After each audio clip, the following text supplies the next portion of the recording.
वासुदेवाय ज्ञानतिमिरिनाथस्य ज्ञानाञ्जनशलाकया चक्षुरुन्मिलितं येन तस्मै श्रीगुरुवे नमः।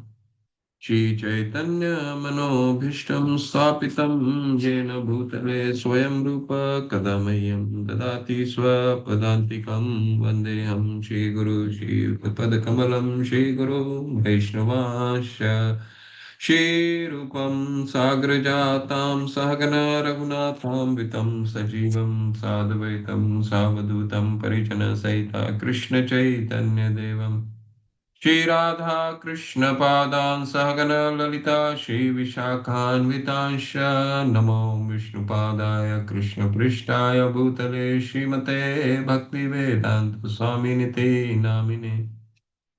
नमस्ते सरस्वते देवे गौरवाणी प्रचारिणे निर्विशेष शून्यवादी पाश्चात्य देश तारिणे वाञ्छाकल्पतरुभ्यश्च कृपा सिन्धुभैव च पतितानां पावनेभ्यो वैष्णवेभ्यो नमो नमः। जय हो श्री कृष्ण चैतन्य प्रभु नित्यानंदा श्री अद्वैत गदाधर शिवासादि गौर भक्त वृंदा।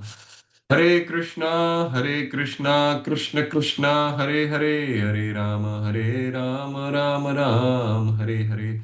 हरे कृष्णा कृष्णा कृष्णा हरे हरे, हरे राम राम राम हरे हरे। हरे कृष्णा कृष्णा कृष्णा हरे हरे, हरे राम राम राम हरे हरे। हरे कृष्णा। आप सभी का हार्दिक अभिनंदन है। तो अपने श्लोक को पढ़ लेते हैं। हमारे जो श्लोक हैं याद करने वाले। हरे कृष्णा कृष्णा कृष्णा हरे हरे, हरे राम राम राम हरे हरे। हरे कृष्णा कृष्णा कृष्णा हरे हरे, हरे राम राम राम हरे हरे। हरे कृष्ण भक्ति रस सत्ता। हरे कृष्ण कृष्ण कृष्ण हरे हरे, हरे राम राम राम हरे हरे।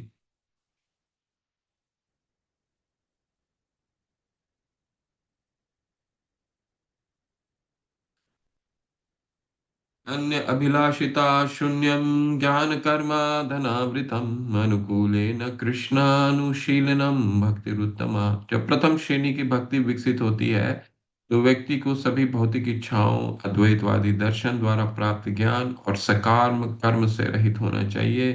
भक्त को निरंतर कृष्ण के अनुकूल सेवा करनी चाहिए जैसा कि कृष्ण चाहते हैं।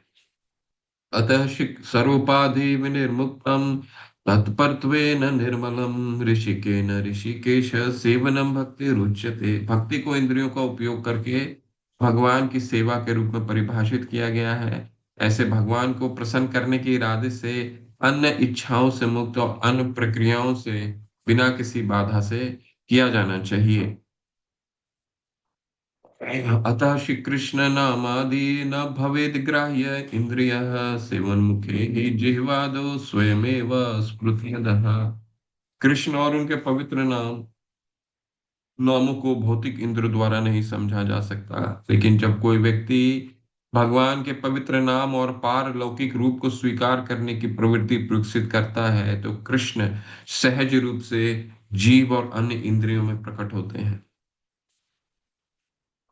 अनासक्तस्य विषयान् यथार्हम् उपयुञ्जतः निर्बंध कृष्ण संबंधे युक्त वैराग्यम उच्यते। जो व्यक्ति भक्ति के विकास के लिए उपयुक्त वस्तुओं का उपयोग करता है, उनसे विरक्त रहता है, व्यक्ति उसका वैराग्य भक्ति के लिए उपयुक्त कहा जाता है। वस्तुओं को लगातार कृष्ण से संबंधित होना चाहिए। हरे कृष्णा कृष्ण कृष्ण हरे हरे, हरे राम राम राम हरे हरे। हरे कृष्णा कृष्ण कृष्ण हरे हरे, हरे राम राम राम हरे हरे। तो आज हम अध्याय 3 में चलते हैं। तो अध्याय 3 में बहुत सुंदर आज व्याख्या होने वाली है। श्री श्री राधा गोविंद की जय। तो अभी तक हमने क्या क्या पढ़ा है? पहले अध्याय में प्रस्तावना भक्ति रस। शिल प्रभुपाद हमें भक्ति के अमृत का इतिहास देते हैं और इसके उद्देश्य का वर्णन करते हैं। सभी को शुद्ध भक्त की स्थिति में शिक्षित और प्रगति करना और भक्ति रस की अवधारणा की व्याख्या करना। भक्ति रस भक्ति सेवा का आध्यात्मिक आनंद है, जिस भक्ति सेवा के विज्ञान में प्रशिक्षित होने के द्वारा अनुभव किया जा सकता है। ठीक है, तो ये हमने मुख्य उद्देश्य को समझा। भक्ति रसामृत सिंधु की ग्रंथ की रचना क्यों की गई है, इसका शीर्षक क्यों भक्ति रसामृत सिंधु है, क्योंकि ये ऐसा रस का आस्वादन करता है जो समुद्र के समान है, समुद्र के समान है। ठीक है, भक्ति रसामृत अमृत सिंधु। ठीक है, और 6 उद्देश्य को भी हमने देखे।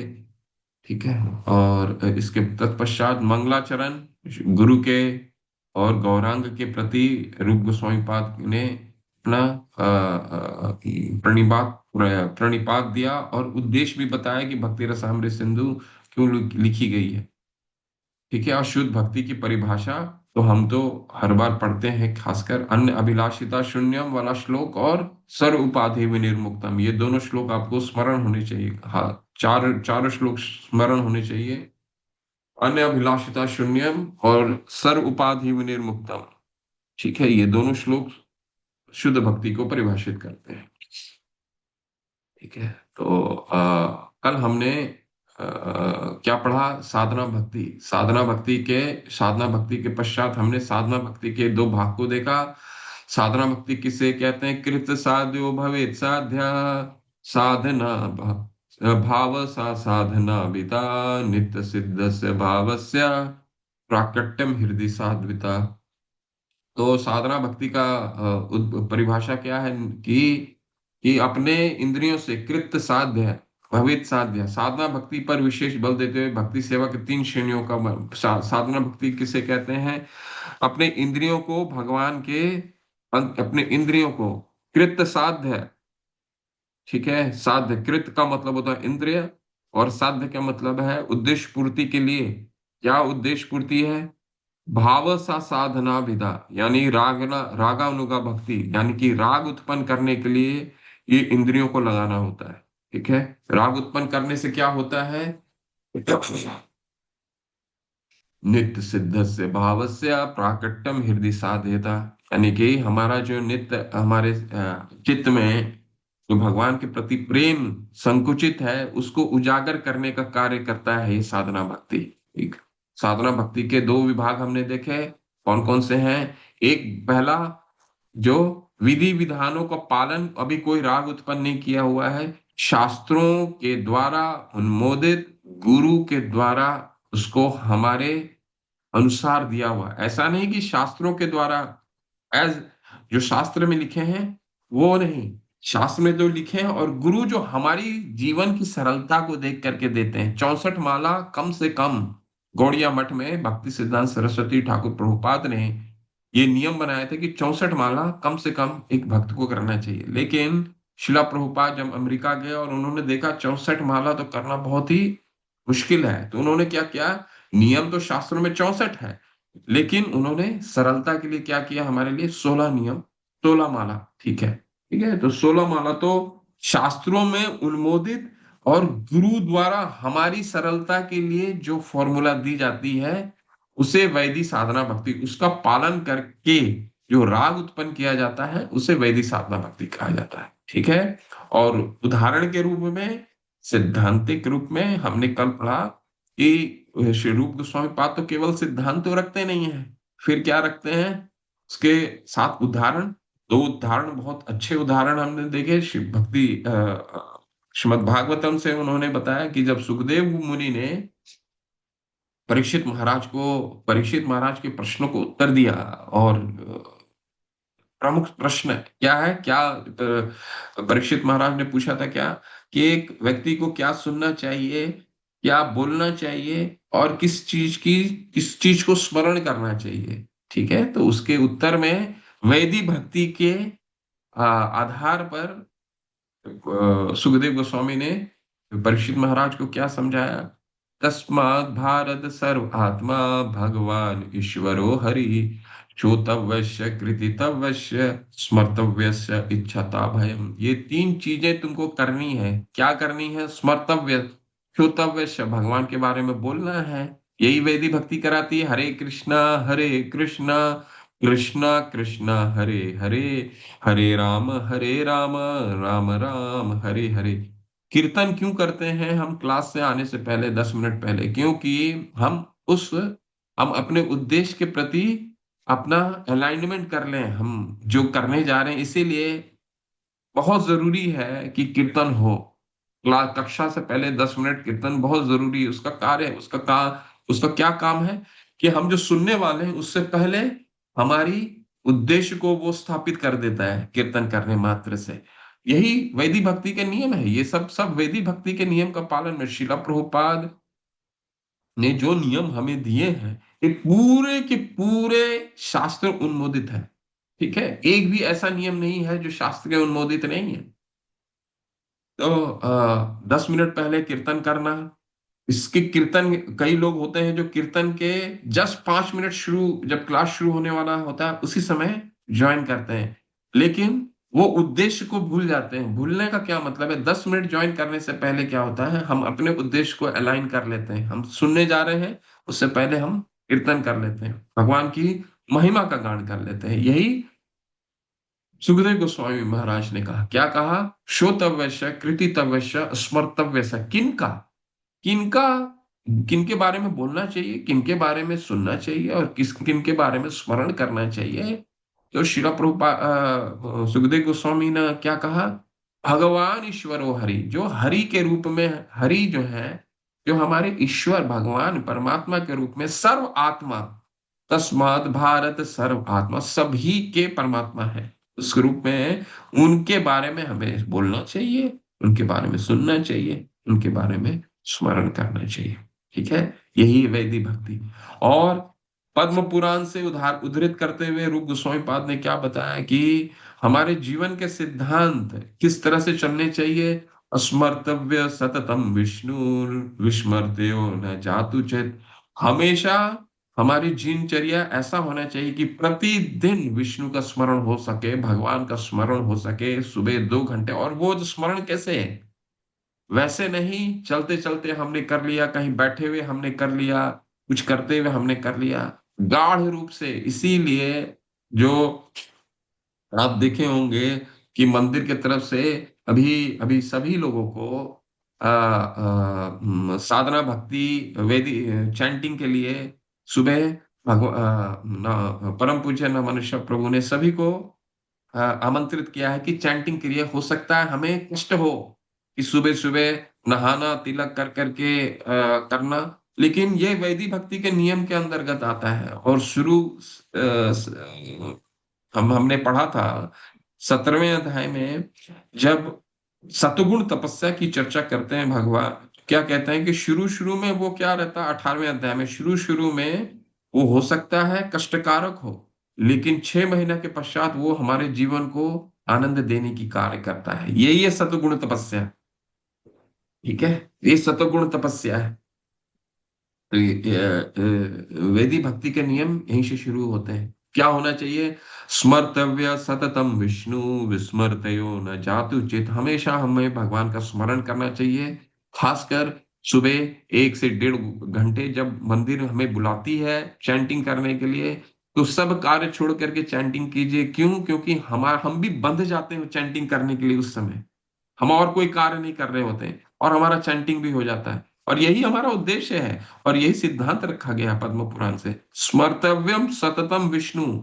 तो सततम को हटा के आचार्य ने बोल दिया प्रतिदिन। सततम तो हम कर नहीं पाते हैं, तो प्रतिदिन। अभी सुबह मंदिर में कई लोगों को चैंटिंग करने के लिए बुलाया जा रहा है, तकलीफ हो रही है। तो यहाँ तो सिद्धांत तो सततम है, हमें तो प्रतिदिन की कर, हम आचार्य ने कह दिया सततम की जगह बाबा प्रतिदिन करो। प्रतिदिन का क्या मतलब है? कम से कम 2 घंटे अगाढ़ रूप से। 2 घंटे नहीं होते, 1.5 घंटे एकदम कंसंट्रेट करके कीजिए, सब काम छोड़ करके। तो इसीलिए सततम, अगर हम वीडियो ऑन करते हैं, तिलक लगाते हैं और मंदिर के मीटिंग रूम में ज्वाइन करते हैं, तो एक बार वीडियो ऑन कर लेने के बाद आप अपने आप ही सीरियस हो जाते हैं। अगर हम वीडियो ऑफ करके कोई कक्षा करते हैं, कोई चैंटिंग करते हैं, तो उसमें वो सीरियसनेस नहीं रहता है। ये आप भी, ये हमारा, ये आप स्वयं का भी अनुभूति होगी आपको। ठीक है। तो ये और दूसरा क्या सिद्धांत है, निषेध क्या है, विस्मर्तयो न जातु चित, विस्मृति। और बाकी जितने भी नियम का पालन है, एकादशी व्रत का पालन हुआ, वो क्या है, सर्व विधि निषेधर शूर एक एतर योर एवं किंकर। बाकी सब इसको सपोर्ट करने वाले इनके दास हैं, जितने भी विधि हैं, निषेध हैं, जिनको करना है, जिनको नहीं करना है, सब दास इसके। ठीक है। तो ये मुख्य उद्देश्य। आज अध्याय 3 में हम चलते हैं, और बहुत ही मुख्य बिंदु पे चर्चा होगी। क्या है चर्चा, भक्ति की पात्रता, कौन भक्ति कर सकता है। जब हम भक्ति करने बैठते हैं, तो कई बार हमारे जब मेरे को कई लोगों ने प्रश्न किया था कि केवल चैंटिंग करने से, हरे कृष्ण मंत्र को चैंटिंग करने से। हाँ सुधीर प्रभु, प्रसारी प्रभु, क्या प्रश्न है, बाद में प्रश्न कीजिएगा प्रभु। कुछ प्रश्न है क्या, आपने हैंड गुरु रेस जी किया है। प्रश्न नहीं। गुरु जी पढ़ने के लिए हमने रेज हैंड करा था ओके। प्रभु जी। ओके। ओके। तो आ, आ, ये कहा था बीच में, इस तरह हैंड रेस करने से रिदम ये हो जाता है। ठीक है। तो हमने भक्ति की पात्रता, मेरे से कई लोगों ने प्रश्न किया था शुरू में कि केवल सुबह उठ जाने से, स्नान करने से और हरि नाम करने से भगवान की प्राप्ति हो जाएगी, यही योग्यता है क्या। हमने तो सीखा था कि इतनी तपस्या करनी पड़ेगी, शिवरात्रि करना पड़ेगा, महीने में कम से कम 10 दिन भूखे रहना पड़ेगा, कई तपस्याएं लोग बताते हैं ना। ठीक है। आज सबका उत्तर मिलेगा, भक्ति कौन कर सकता है, उसकी पात्रता क्या है, उसकी योग्यता क्या है। ठीक है। बहुत सुंदर अध्याय आने वाला है, हमारे बहुत सारे। आज के अध्याय अगर हम समझेंगे, तो हम भक्ति क्यों कर रहे हैं, वो हमें समझ में आएगा। ओके। चलिए।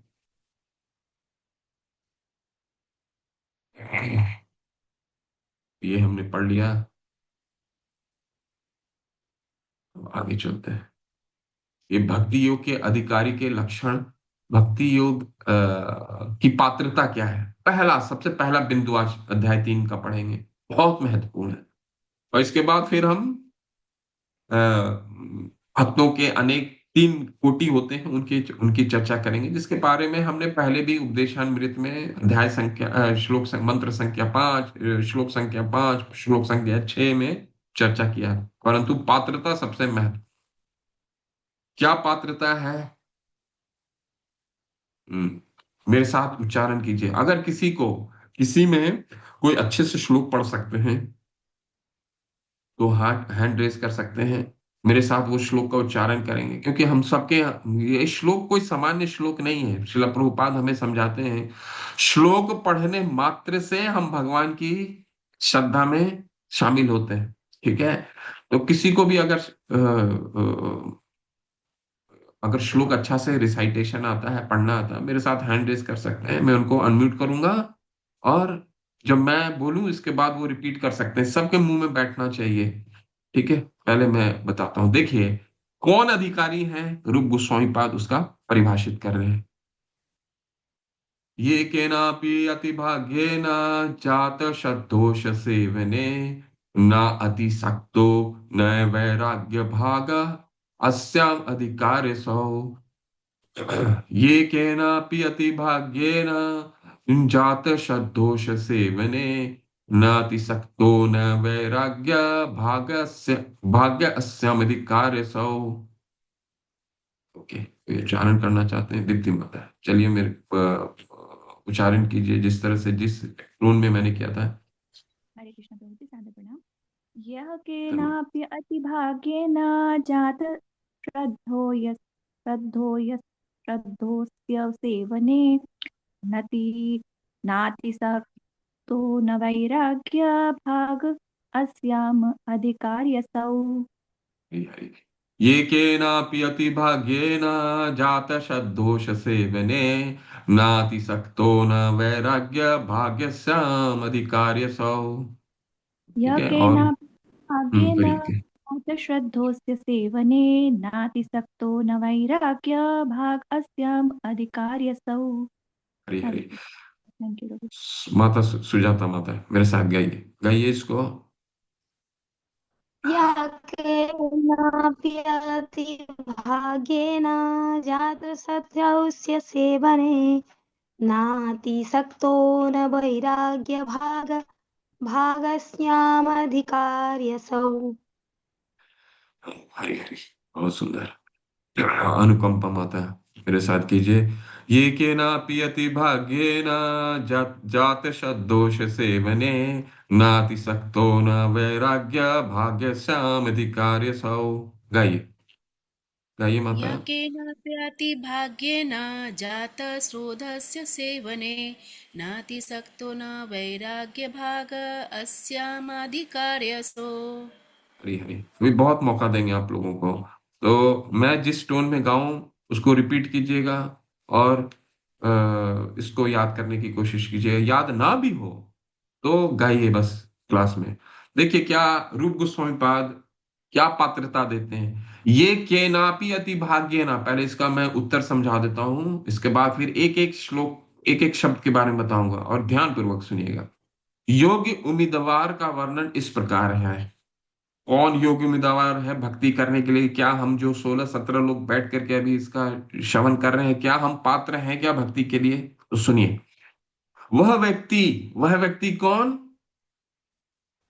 ऋतु दुपेश्वर गौरदास, सुजाता माता, अनुकंपा गौरांगी माता, ये सारे, ये आगे, ये वो व्यक्ति में सभी वो आगे।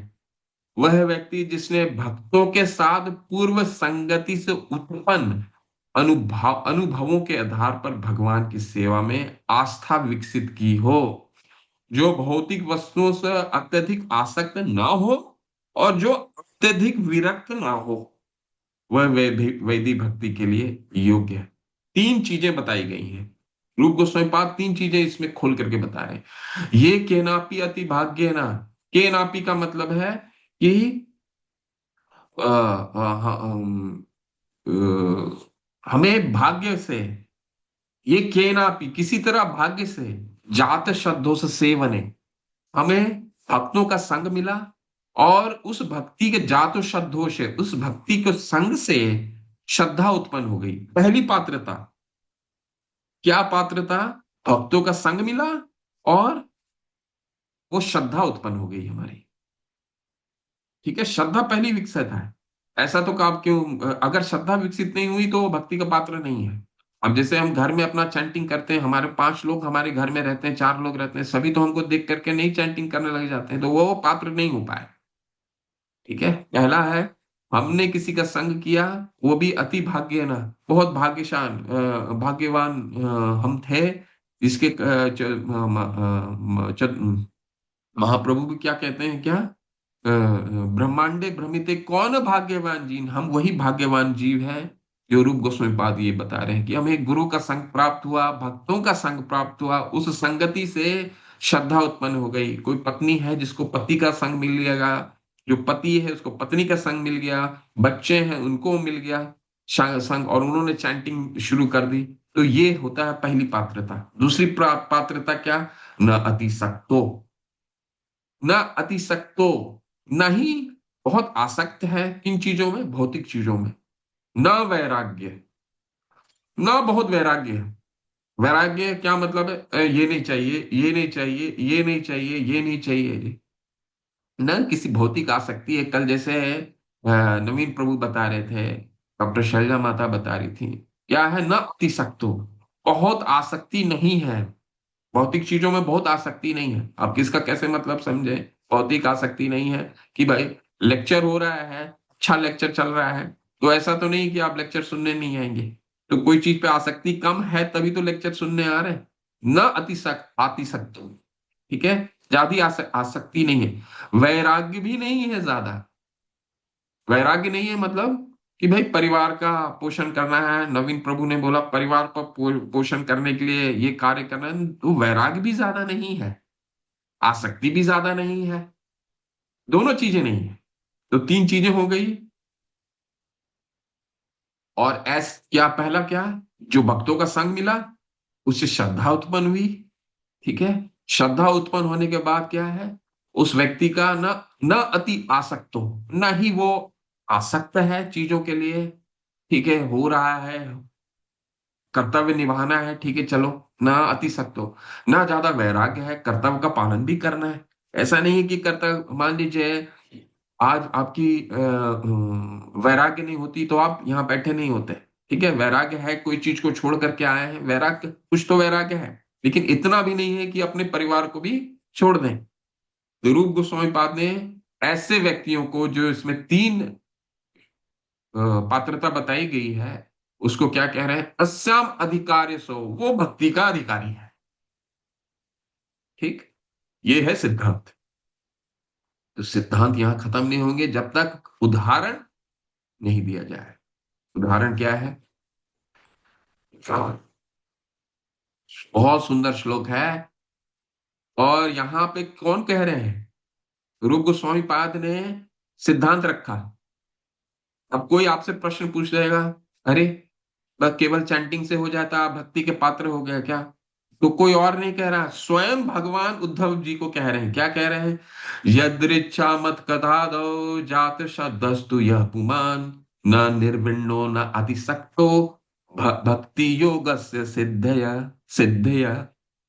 यदृच्छा मत कथा दो जात शब्दस्तु यह पुमान, बहुत सुंदर श्लोक है। और इसके बाद एक और श्लोक मैं पढ़ूंगा, वो भी बहुत सुंदर श्लोक।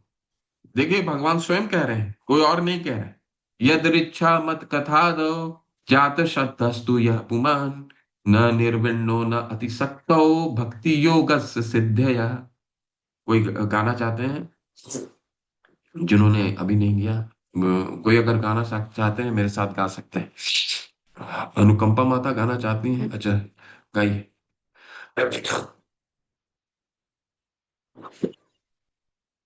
गाइए। सुजाता माता गाती हैं, गाना चाहती हैं, गाइए मेरे साथ।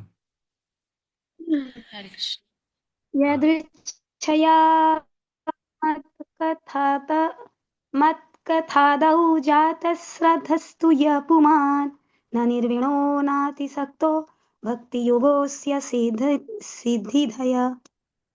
यदृच्छा मत कथा दो जात शब्दस्तु यः पुमान्, न निर्विण्णो न अतिसक्तो भक्ति योग सिद्धया।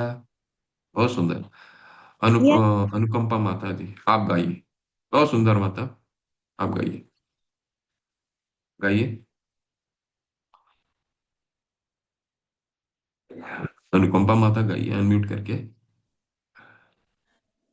यदृक्षया मत्कथादो जातश्रद्धस्तु यः पुमान् न निर्विण्णो नातिसक्तो भक्तियोगस्य सिद्धयः।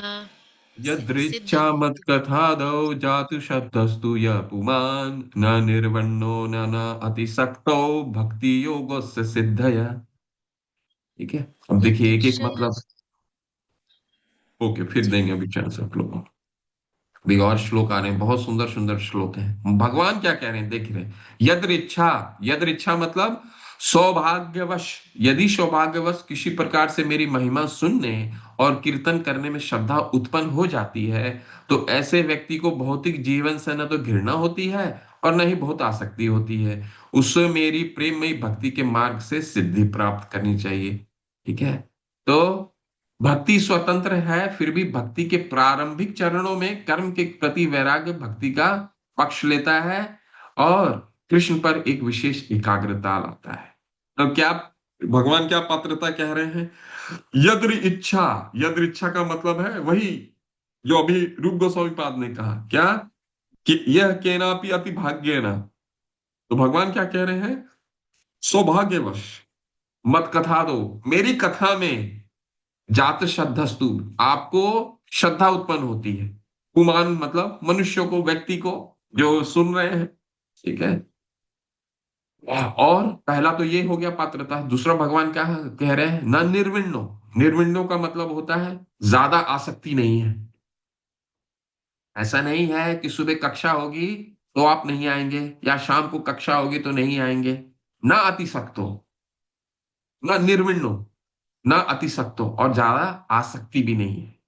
ठीक है, जीवन से ना तो घृणा होती है, आतिशक्त आतिशक्त। अब देखिए, ज्ञानी के ज्ञान ज्ञान मार्ग में क्या होता है, व्यक्ति को बहुत आसक्ति होने लगती है। अरे ये नहीं चाहिए, ये नहीं चाहिए, हम मुझे बना हुआ खाना पूरी नहीं चाहिए, मुझे ये सब चीज नहीं चाहिए, मुझे ये सब चीज नहीं चाहिए, मैं ये नहीं खाऊंगा, मैं यही खाऊंगा, इसी से मैं जा सकता हूँ, भगवान की भक्ति होगी। न अतिसक्तो न निर्विण्णो भक्ति योगो से सिद्ध है, उसको भक्ति योग सिद्धि है। भगवान बहुत सरल कर दिए हैं। अब जैसे आप डॉक्टर के पास जाते हैं, डॉक्टर क्या आपका चेकलिस्ट करता है कि भाई ब्लड टेस्ट करा के ले आओ, वो देखता है हेमोग्लोबिन ठीक है, हाँ ठीक है, शुगर ठीक है, हाँ ठीक है जी, यूरिया ठीक है, हाँ जी ठीक है, टिक कर दिया, हाँ हाँ सब ठीक है, तुम आ जाओ, तुम ठीक हो, हेल्दी हो, तुम्हारा स्वास्थ्य ठीक है। भगवान यही कह रहे हैं, चेकलिस्ट बना लिए। क्या चेकलिस्ट बनाया है? हमने एप्लीकेशन दिया सिद्धि के लिए कि हम क्या पात्र हैं भक्ति के लिए। भगवान ने क्या कहा, हाँ हाँ ठीक है, तुम्हारी तुमने यदि इच्छा मत कथा दो, तुमको मेरी कथा में रुचि उत्पन्न हो गई है, किसी सौभाग्यवश तुमने गुरु या फिर भक्तों का संग किया जिससे मेरी श्रद्धा उत्पन्न हो गई, टिक कर दिया उन्होंने। दूसरा क्या, निर्विण्ण, यानी ज्यादा ज्यादा ना आसक्ति है, ना किसी चीज से आसक्ति, निर्विण्ण मतलब घृणा भी नहीं है लेकिन करने का मन नहीं है, ना अतिसक्त हो ना आसक्ति है। पहला, ना निर्विण्ण हो, ना अतिसक्त हो, ना घृणा है, ना आसक्ति है। ठीक है, ये तीन चीजें चेकलिस्ट में डाल दी, भक्ति योगों से सिद्ध है। ये व्यक्ति भक्ति योग का सिद्धि, ये भक्ति योग के लिए पात्र है। ठीक है, और एक और श्लोक पढ़ेंगे, ये वो भक्ति योग की पात्रता को अच्छे से वर्णन करता है। ठीक है, कितना सुंदर श्लोक है बताइए। और हमारे देखिए, एक चीज हम मैं मिस कर गया, इसको इस श्लोक को और एक बार मैं दिखा देता हूं। अंत में क्या कहा जा रहा है, भक्ति स्वतंत्र है, फिर भी भक्ति के प्रारंभिक चरणों में कर्म के प्रति वैराग भक्ति का पक्ष लेता है। ठीक है, कुछ चीज को छोड़ करके हमने ज्वाइन किया, जैसे नवीन प्रभु ने क्या कहा कि मेरे पास समय नहीं होता, फिर भी सुनने के लिए आते हैं, यानी कि कुछ वैराग्य तो आया, तभी तो वो कहीं से श्रद्धा उन्होंने सुना, उस सुनने से मत कथा दो, भगवान की कथाओं में रुचि उत्पन्न हुई। ठीक है, मत कथा दो। और भक्ति लेकिन स्वतंत्र है, किस चीज में स्वतंत्रता है? भगवान बार बार भक्ति में भगवत गीता में कह रहे थे कि माम चयो अव्यभिचारे न भक्ति योग न सेवते, कि मेरी जो भक्ति अव्यभिचारी रूप से करता है वो सह गुणान संतित्यता, वो तीनों गुणों को पार करने वाला व्यक्ति हो जाता है। क्यों उन्होंने कहा, उसका उत्तर यहां है, भक्ति किसी पे निर्भर नहीं करती है। हम में से कोई भी व्यक्ति उपनिषद पढ़ करके नहीं आया, हम में से कोई भी व्यक्ति कोई भी भक्त हम में जो भी सुन रहा है, किसी ने कोई बहुत बड़ी तपस्या नहीं की, बस क्या किया हमने, भक्ति स्वतंत्र है, फिर भी भक्ति के प्रारंभिक चरणों में कर्म के प्रति वैराग भक्ति का पक्ष लेता है और कृष्ण पर एक विशेष एकाग्रता लाता है, एक विशेष एकाग्रता लाता है। अब जैसे प्रभु कल कह रहे थे कि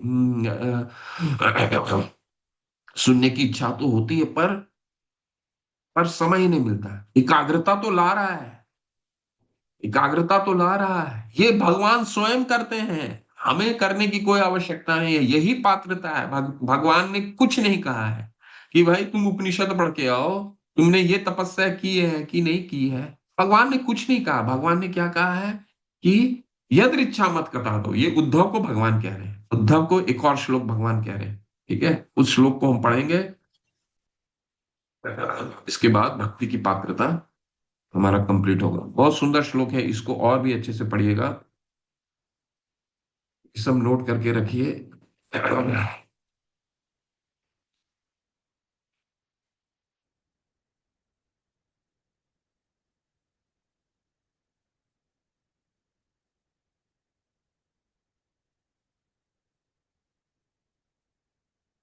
11, 20, 27 और 28 भगवान उद्धव को और आगे क्या कह रहे हैं सुनिए। जात जात शब्दो मत कथासु निर्विन्न सर्व कर्मसु वेद दुःखत कान कामान परित्यागे अपि ईश्वरः ततो भजेत मां प्रीति श्रद्धालु दृढ़ निश्चयः युष्मानश्च तान् कामान् दुःख दर्काश्च गर्यन् जात श्रद्धस्मत् कथासु निर्विण्ण सर्व कर्मसु वेद दुःखत्कान वेद दुःखत्कान् कामान् परित्यागे अपि ईश्वरः ततो भजेत मां प्रीतः श्रद्धालु दृढ़ निश्चयः युष्मानश्च तान् कामान् दुःख दर्काश्च गर्यन्। बहुत सुंदर श्लोक, बहुत ही सुंदर श्लोक माधुर्य कादंबरी में इसको इसको बोला गया है। और आप 11, 20, 27, 28 को लिख लीजिए। जब भी आपको मन विचलित हो इस श्लोक को, भगवान के इस श्लोक को पढ़िए। एक बार और रिपीट करता हूं। जात शब्दो मत कथासु निर्विण्ण सर्व कर्मसु वेद दुःखत कान कामान परित्यागे अपि अनीश्वरः ततो भजेत मां प्रीति श्रद्धालु दृढ़ निश्चयः जुष्मानश्च तान् कामान दुःखोदर्काश्च गर्यन्। कठिन शुरू में लगेगा, लेकिन जब पढ़ने लगेंगे ना तो इतना सुंदर श्लोक है ये। किसी को और पढ़ने की इच्छा है? नहीं तो फिर इसको हम कंटिन्यू करते हैं। ठीक है। जात शब्दो मत कथासु, देखिए भगवान उद्धव को कह रहे हैं जात शब्दो मत कथासु, कि अगर किसी भी भाग्यवान व्यक्ति के संसर्ग में आकर के मेरी कथा सुनने का रुचि उत्पन्न हो गया है, ऐसे व्यक्ति जो निर्विण्ण है, अभी भी हमने चर्चा किया था निर्विण्ण का क्या मतलब है। निर्विण्ण मतलब है कि करने का मन नहीं है लेकिन कर रहे हैं। ठीक है। सुबह भक्ति करने का मन है, चैंटिंग करने का मन है, लेकिन कार्य ऐसा बंधे हुए हैं कि कर नहीं पा रहे। निर्विण्ण सर्व कर्मसु, काम को कर रहे हैं लेकिन करने का मन नहीं है। फोन आ गया, मोबाइल फोन आ गया काम से, लेकिन अभी चैंटिंग करने का मन है। निर्विण्ण सर्व कर्मसु। देखिए पात्रता बता रहे हैं, कितनी सुंदर भगवान स्वयं बता रहे हैं। वेद दुखत कान कामान, वेद दुखत कान कामान, उसको मालूम है कि मैं जो चीज करने वाला हूं वो मेरे वो दुख ही देगा। परित्यागे अपि ईश्वर, उसको त्याग भी नहीं पा रहा है। अब चीनी सभी को मालूम है, सफेद चीनी हमारे स्वास्थ्य के लिए हानिकारक है, सभी को मालूम है, लेकिन ना ही उसको छोड़ पा रहा है, ना ही उसको त्याग रहा है। और जब भी खा रहा है, उसको खाता है चीनी, सफेद चीनी का कोई खाता है तो गिल्टी भी फील कर रहा है, गिल्टी भी हो रही। अरे कल हमने यही उदाहरण देखा था। प्रभु बता रहे थे, नवीन प्रभु, कि मेरे को बहुत गिल्टी लगता है। देखिए भगवान कह रहे हैं चिंता की बात नहीं है, आप योग्य हैं।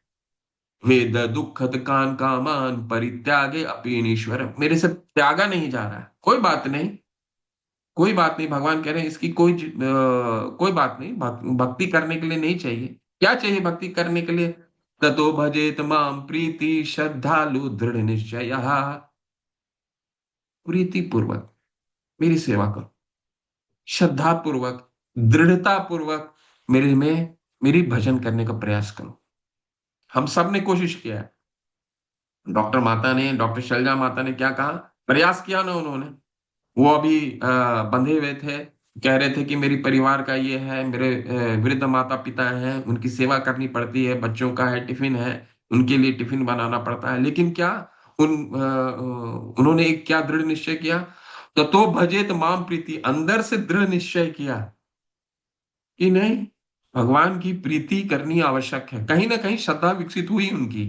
ये पहला कंडीशन है, जात श्रद्धा मत कथासु, श्रद्धा विकसित होनी चाहिए कि ये कार्य, ये जो है, ये हम सही मार्ग में, हम जिसे सुन रहे हैं कोई पथ भ्रष्ट नहीं है भगवान, और ये भगवान स्वयं कह रहे हैं। बस करना क्या है, ततो भजेत माम प्रीति श्रद्धालु, श्रद्धा पूर्वक, दृढ़ता पूर्वक बस मेरा भजन करना है। ठीक है। जुष्मानश्च तान् कामान् दुःख दर्काश्च गर्यन्, जुष्मानश्च, दुष्मानश्च का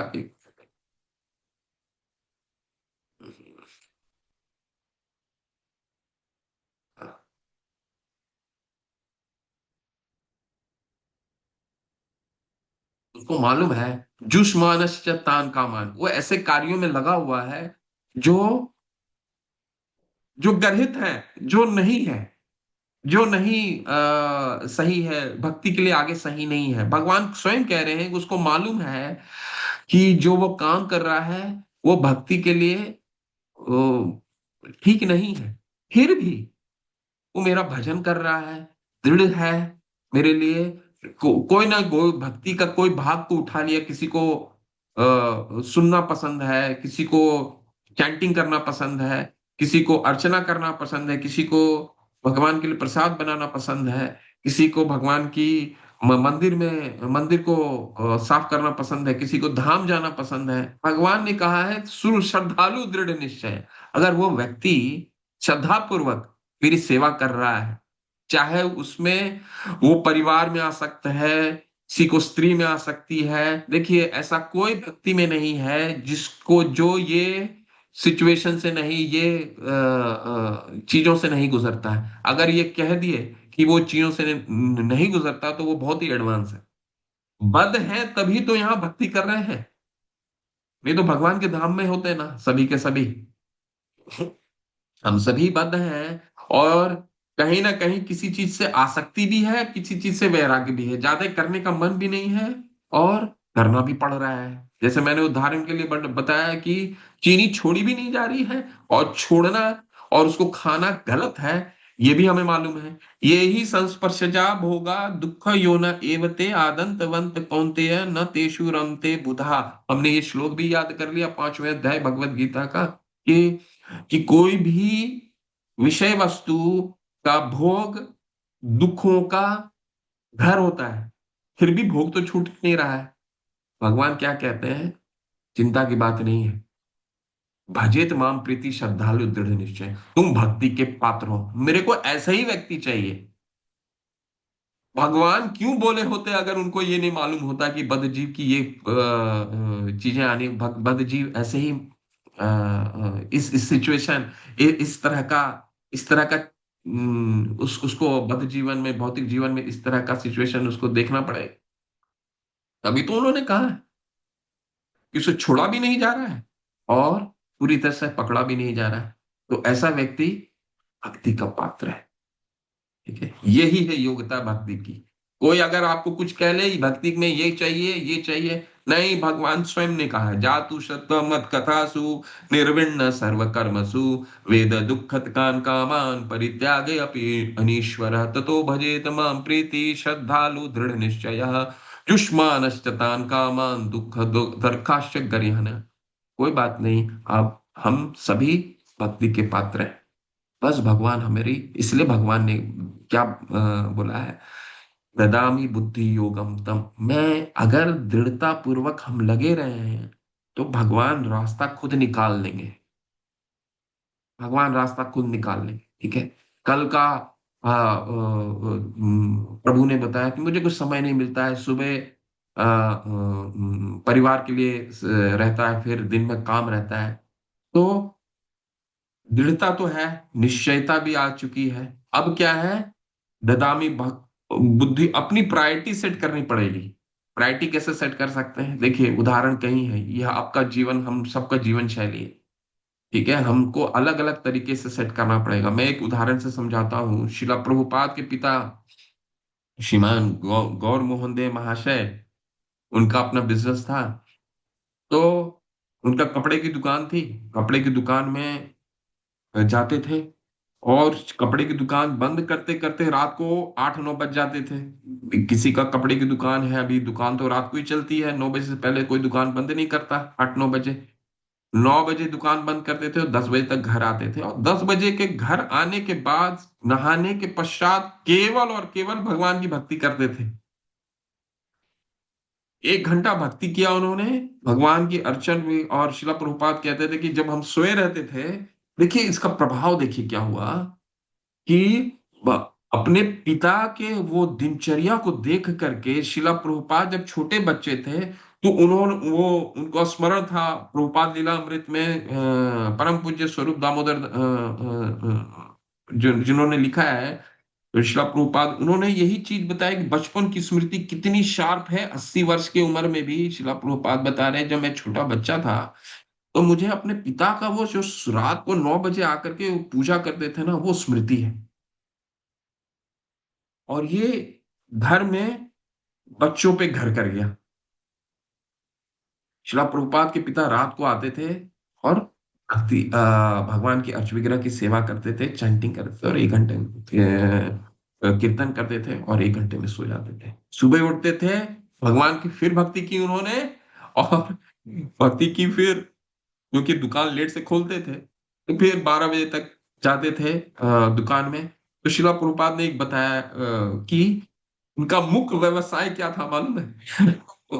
शिला प्रभुपाद बताते हैं स्वरूप महाराज को कि मेरे पिता का मुख्य व्यवसाय था भक्ति करना, और जो बिजनेस करते थे वो केवल और केवल परिवार का पालन के लिए करते थे। अब हमें तय करना है अपने जीवन शैली को देख करके कि कोई किस तरह से ये हम अपने जीवन को बांट सकते हैं। सबकी अपनी अपनी बद है।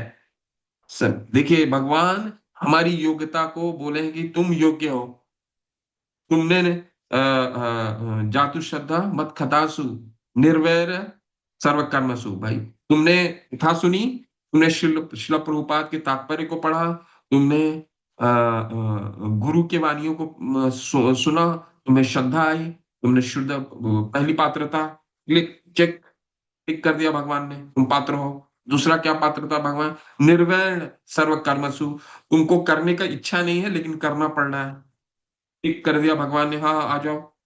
इसके बाद फिर उन्होंने क्या बोला? ना आसक्त हो, तुमको ज्यादा आसक्ति भी नहीं है, तो उसमें भी टिक कर दिया। भगवान ने हमारे लिए दरवाजा खोल दिया है। भगवान ने हमारे लिए भक्ति के दरवाजे को खोल दिया। अब हम दृढ़ निश्चय होंगे तो वो बुद्धि अपने आप खुलने शुरू हो जाएगी। अब जैसे एक पिता का, मेरे एक पहचान के थे, उनके उनके छोटे बच्चे का बहुत अच्छे जगह एडमिशन हो गया, आईआईटी में एडमिशन हो गया, लेकिन पिता, क्योंकि अब आईआईटी में भी क्या होता है कि फीस 5 साल का जो फीस है बहुत ही, कोई गरीब परिवार के लिए बहुत ही मुश्किल हो जाता है उसको देना। पिता की तो सालाना आमदनी भी 2 लाख रुपए नहीं थी। पिता की सालाना आमदनी 2 लाख रुपए नहीं थी। अब उनको 10 लाख रुपए करना है, और बैंक में ज्यादा बैलेंस भी नहीं था, परिवार में 3 बच्चे भी थे, सबसे बड़ा बच्चा ये था। लेकिन अब आज की तारीख में आप बैंक में लोन लेने जाएंगे तो लोन भी बैंक देती कोई योग्यता देख करके, लेकिन पिता ने किसी न किसी तरीके से बच्चे के लिए पैसा जुगाड़ लिया और बच्चे को दाखिला करा दिया।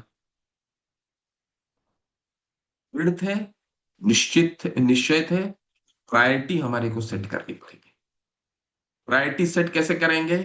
वो आप अपनी जीवन शैली देख करके करें। लेकिन प्रायोरिटी अगर हमें सेट हो गया तो दादामी बुद्धि, वो बुद्धि अपने आप दे देंगे। अगर हमने सुबह उठने का निश्चय कर लिया और ये निश्चय कर लिया कि बाबा हम रात को 10 बजे खाना नहीं खाएंगे, हम 7 बजे खाना खा लेंगे, टिफिन मंगा लेंगे घर से, और 10 बजे आएंगे, घर में स्नान करेंगे, आधा घंटा भक्ति करेंगे, 1 घंटा हमने चैंटिंग करेंगे, 11 बजे तक हम सो जाएंगे, 4:30 से 5 बजे, 5.5 घंटा आयुर्वेद के हिसाब से पर्याप्त है सोने के लिए, हमारे शरीर के लिए 5.5 से 6 घंटे। 4:30 बजे उठ जाएंगे, 11 बजे सोने के बाद, 11 बजे डेडलाइन है, सो जाइए, 4:30 बजे उठ जाइए, 4:30 बजे उठने के पश्चात 1.5 घंटा आप चैंटिंग कर लीजिए, रात को आइए फिर चैंटिंग कर लीजिए।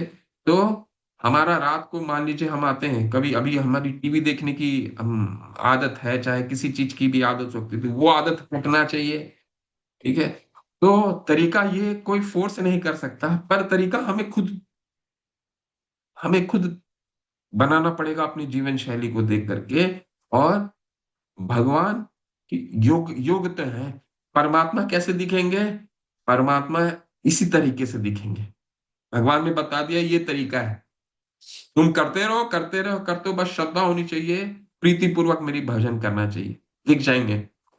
हम जो कार्य कर रहे हैं अभी उसमें हम योग्य हैं, लेकिन ऐसे करते रहेंगे तो नहीं, इसको और इस दृढ़ता को बढ़ाते रहना पड़ेगा, बढ़ाते। वो तो हम खुद नहीं करेंगे। हम अगर दृढ़ होंगे, देखिएगा वो मार्ग खुद निकलने लग जाएगा, क्योंकि भगवान ददामी, इसी तरह से भगवान हमारे हृदय में रह के ददामी बुद्धि हमारे को बुद्धि को तीव्र कर रहे हैं। कैसे बुद्धि आ रही है, कैसे बुद्धि आने लग गई? जो हम सुबह उठ नहीं पाते थे, अब सुबह उठने लग गए। किसी ने हमें फोर्स तो किया नहीं, सुबह सुबह उठने लग गए। कैसे बुद्धि आ गई कि भगवान को प्रसाद अर्पित कर करके ही अब खाने का इच्छा होता है, बाकी बाहर का खाना इच्छा नहीं होता है। बुद्धि आ गई, ये अपने आप आ गया ना। ठीक है, कैसे आया?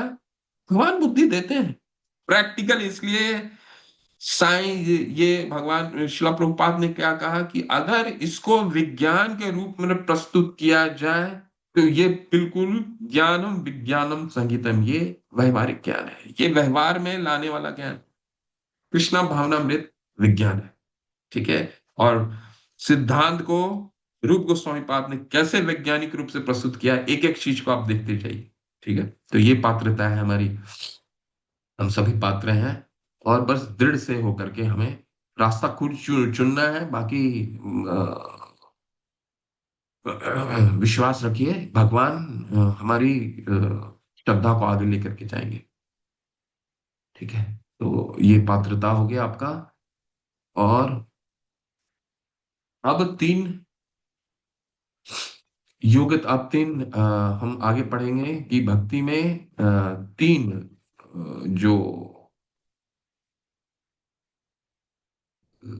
उत्तम भक्त कौन होते हैं, मध्यम अधिकारी कौन होते हैं, और कनिष्ठ अधिकारी कौन होते हैं। किसको स्मरण है कि 5वां श्लोक उपदेशामृत में क्या कहा गया है?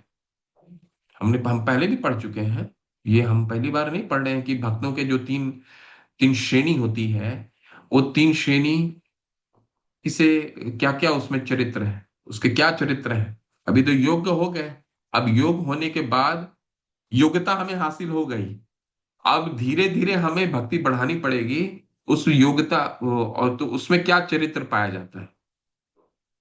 ठीक है, तो वो किसको स्मरण है, अगर याद है तो बता सकते हैं। कृष्ण प्रभु जी। हैंड रेस कीजिए, हैंड रेस कीजिए। मैं अच्छा, दीप्ति माता क्या है? अच्छा, सुधीर पसारी प्रभु, बताइए क्या हरे योग्यता है कृष्णा। प्रभु? हरे हरे कृष्ण। कृष्णा। योग्यता तो हो गई, तीन श्रेणी बताइए। मतलब जीव को ये चाहिए कि जो भगवान का जप कर रहा है उसका मन से आदर करे। नहीं नहीं, और तो भक्तों की तीन श्रेणी के बारे में चर्चा हुई थी ना उपदेशामृत में, 5वें हाँ, श्लोक, एक श्लोक तो संख्या 5 कनिष्ठ में। भक्त होता है, एक वो मध्यम भक्त होता है, एक उत्तम हम्म, भक्त होता है ना। क्या तो चरित्र है इनके? कनिष्क भक्त को तो अभी शुरुआत है, तो वो अपना उतना दक्ष नहीं होता। उसको हम्म, यदि कोई दूसरा बहला दे फुसला ले तो अपने मार्ग से च्युत हो सकता है ना। और मध्यम वर्ग उससे उच्च श्रेणी में होता है। हम्म, वो पटु होता है, वो मतलब उसको कोई अडिग नहीं कर सकता अपनी भक्ति से। हम्म, और उत्तम का तो कहना ही क्या, वो सर्वोच्चम है। वो शास्त्रों का और सबका उदाहरण देके अपनी बात को रख सकता है ना। बहुत सुंदर, बहुत सुंदर।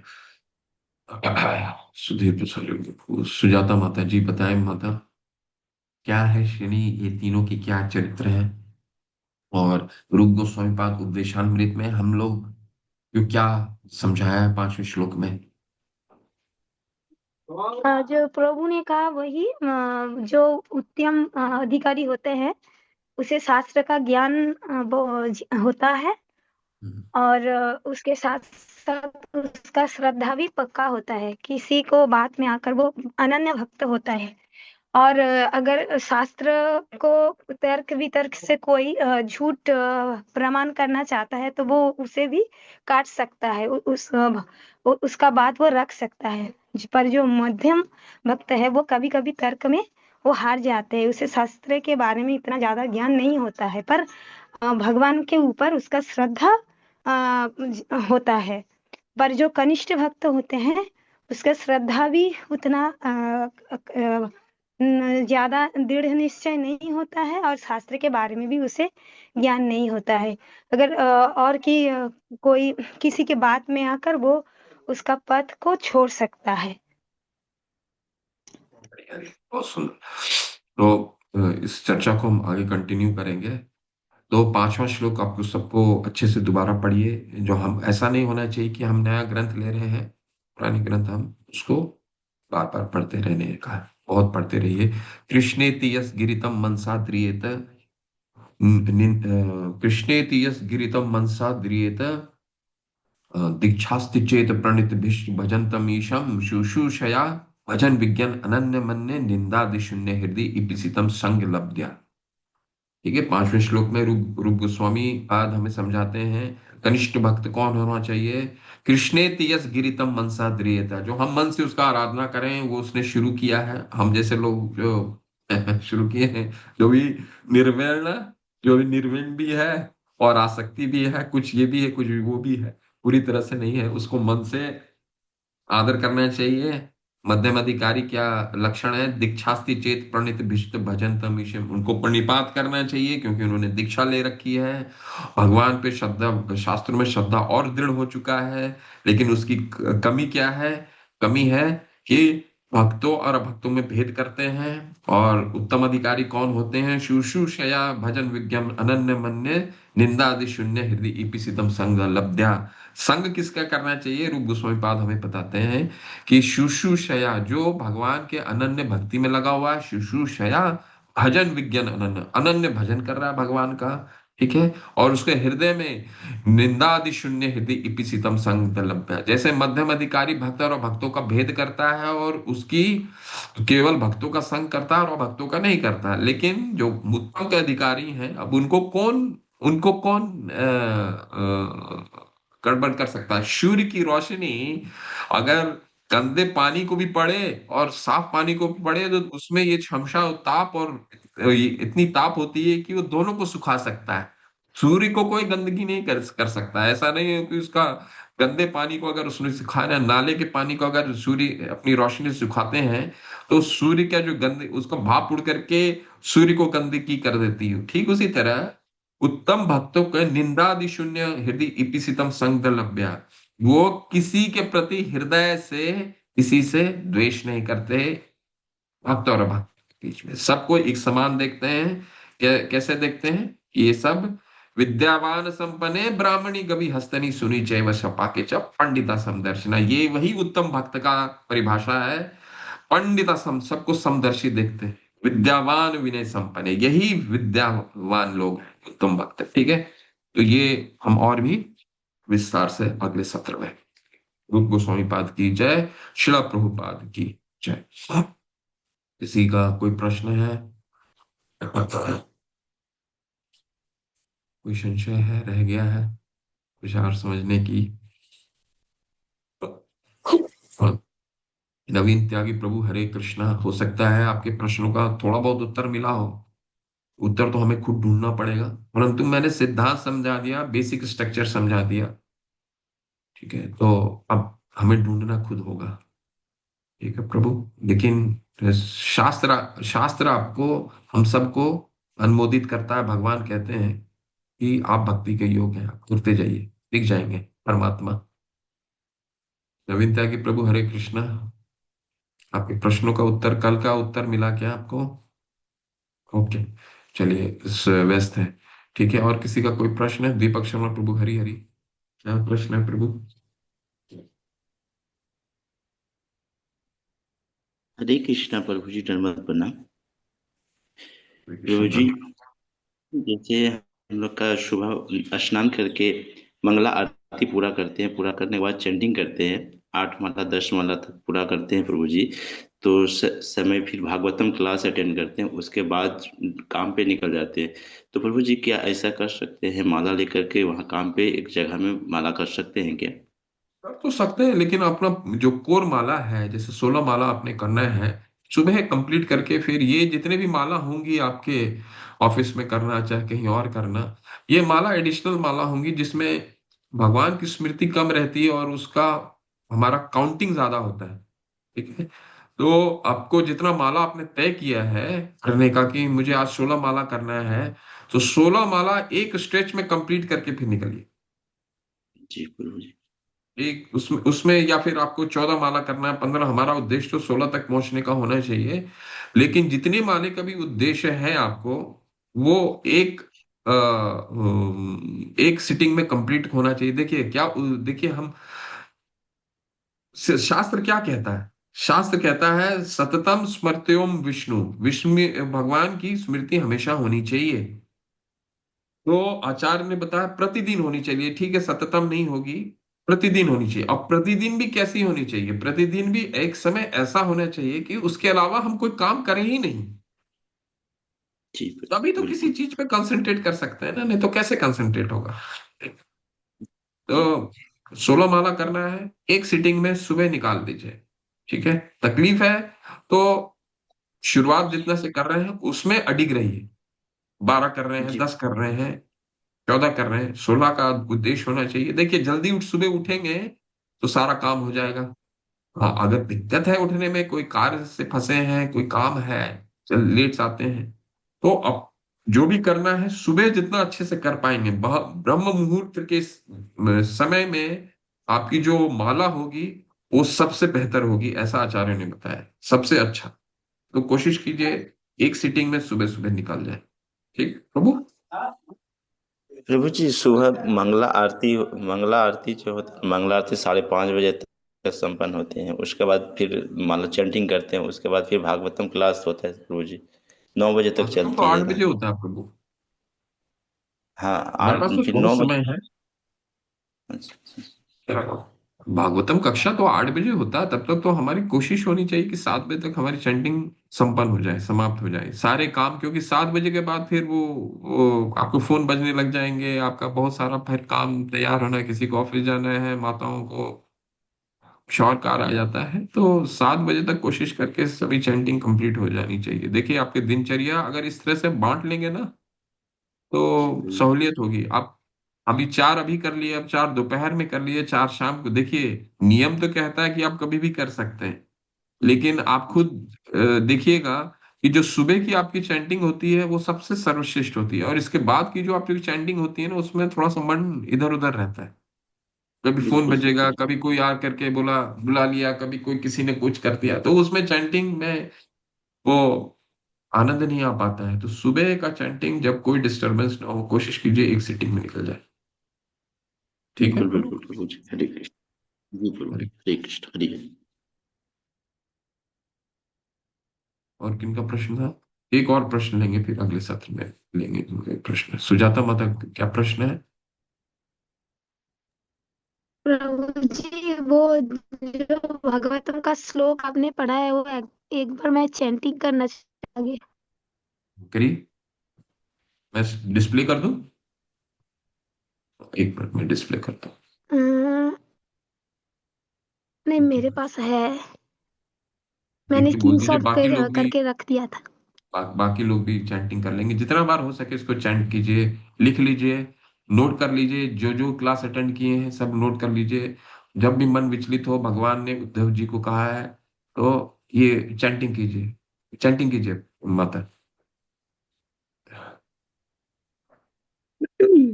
जात श्रद्धो मत्कथासु निर्विणः सर्वकर्मसु वेद दुःखात्मकान् कामान् परित्यागेऽप्यनीश्वरः ततो भजेत मां प्रीतः श्रद्धालुर्दृढनिश्चयः जुष्माणश्च तान् कामान् दुःखदर्काश्च गर्ह्यन।